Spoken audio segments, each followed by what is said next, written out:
جو لوگ ایمان لائے اور اللہ کے لیے وطن چھوڑ گئے اور کفار سے جنگ کرتے رہے وہی اللہ کی رحمت کے امیدوار ہیں، اور اللہ بخشنے والا ہے، رحمت کرنے والا ہے۔ اے پیغمبر، لوگ تم سے شراب اور جوئے کا حکم دریافت کرتے ہیں، کہہ دو کہ ان میں گناہ بڑے ہیں اور لوگوں کے لیے کچھ فائدے بھی ہیں، مگر ان کے گناہ فائدوں سے کہیں زیادہ ہیں۔ اور یہ بھی تم سے پوچھتے ہیں کہ اللہ کی راہ میں کون سا مال خرچ کریں، کہہ دو کہ جو ضرورت سے زیادہ ہو۔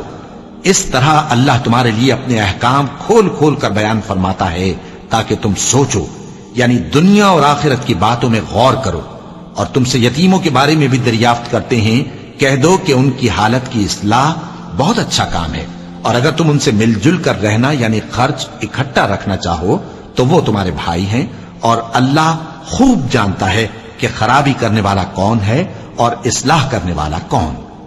اور اگر اللہ چاہتا تو تم کو تکلیف میں ڈال دیتا، بے شک اللہ غالب ہے، حکمت والا ہے۔